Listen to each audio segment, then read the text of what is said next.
मित्रांनो, मॅजिकचा जो 28वा दिवस आहे, जादूचे स्मरण म्हणजे रिमेंबर द मॅजिक, हा चॅप्टर आपल्याला शिकवतोय की आपला हा जादू जो आहे ना, ते आपल्याला आयुष्यभर कसं टिकवायचं, आपल्या सोबत कसं वागवायचं, जेणेकरून आता आपण 28 दिवसाची प्रॅक्टिस करत आलो, पण आपलं पुढचं आयुष्यही जादूमय झालं पाहिजे.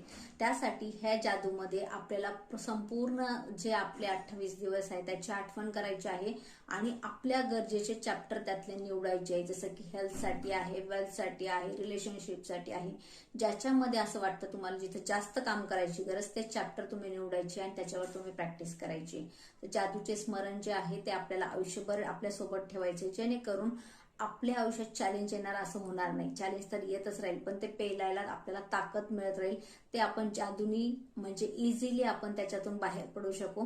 तर असा हा सुंदर आणि खूप महत्वाचा चॅप्टर आहे शेवटचा, रिमेंबर द मॅजिक. तर आपल्या आयुष्यामध्ये